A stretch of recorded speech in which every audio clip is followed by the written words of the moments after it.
Okay, I'm here today for, as you can see from the title, the worst of the WWE in 2012.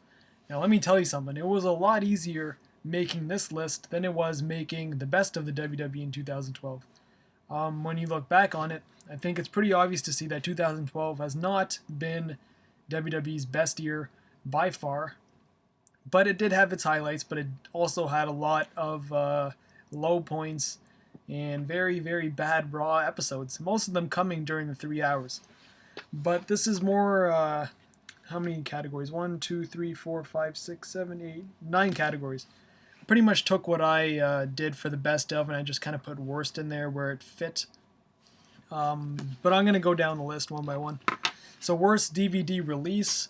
Now, for a lot of them, I have seen parts. Like, I haven't seen all of them, but from what I have seen, I haven't seen NWO The Revolution, which I heard wasn't very good. I've seen the Attitude Era one. I've seen, like, the major releases of 2012. And to me, this one, from what I own, the 50 Greatest Finishers, is, to me, the worst DVD I've seen this year. I would say the Attitude Era one, but to me, it was good, but it could have been a lot better. And but this one, I was expecting a good thing like I was for the Oh My God moments, which is one of my favorite DVDs, actually, believe it or not. The Oh My God moments, I was expecting to be like this, but it was very, very bad. It was so bad, I didn't even finish it, actually. I don't even know. I'm assuming number one is the Sweet Chin Music, but I stopped at like 7 or 6, and I was like, forget it. I'm not watching this. This is stupid. I'm like, forget it. And that's why that DVD is my worst release of 2012. Worst promo of the year. I'm sure there's a whole bunch. I'm sure you guys are going to find one worse than I found. But one that just came to my head was when Miz had Larry King and his wife on Miz TV on the stage. Just the interaction was so awkward, so stupid, so lame, and it was just bad all around. I remember when Kofi Kingston did the dive off the stage, like Larry King's just walking in the back, totally paying no attention to what's going on. And when that segment was over, I think they were in the back with Kane and Daniel Bryan, and that just added more fuel. I'm like, God, do not put Larry King on live TV. Let him stay on CNN or whatever he is, Hulu or whatever he is now. But Raw is not suited for Larry King live, or Larry King at all. Who will not be employed in 2013? This was an easy one. Jack Swagger. Why? Because Stevie Reach would be pissed if he leaves. But him or JTG, I was actually surprised. I think I even tweeted it that when WWE was in Brooklyn for TLC, I tweeted, I wish that Crime Time was still around, so they can get that whole Brooklyn pop. And it turns out JTG was in the dark match, and I had no idea he was still employed. I remember the whole WrestleMania rant thing he did about boys being upset and whatnot. But after that, I thought he was released, but he's still employed. But I don't see him there for much longer.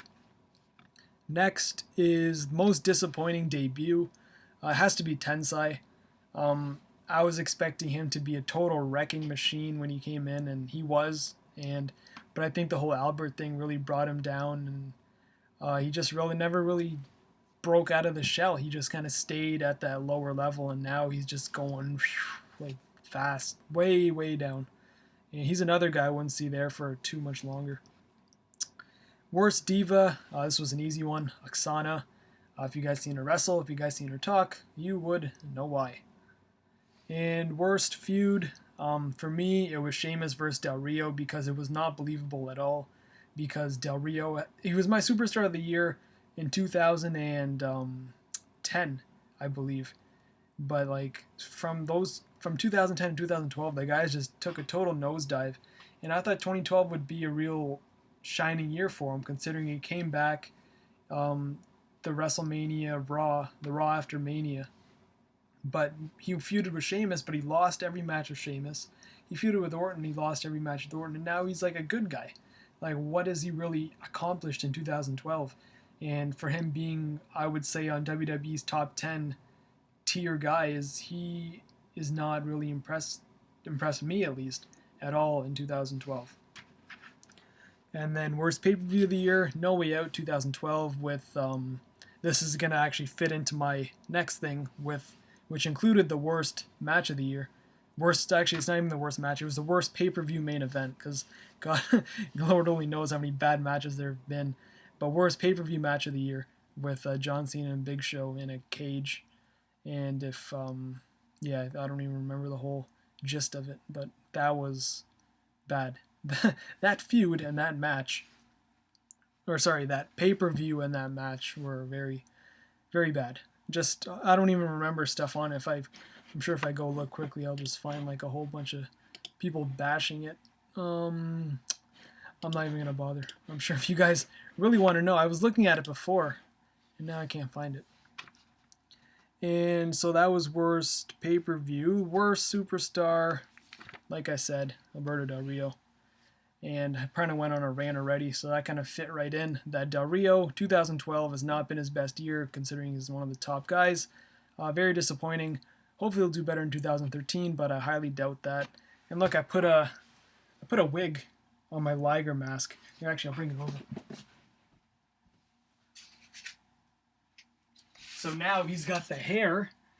Imagine, you know how long it took me to tie the back so the hair won't.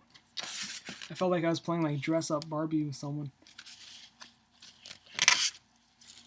To tie this along with the hair took at least 10 minutes.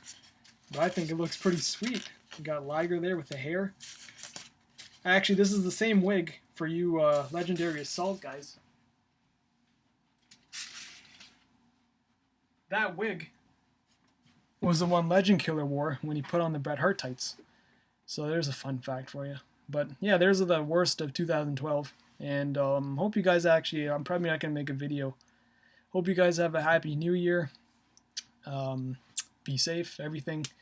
And I'll see you guys in 2013.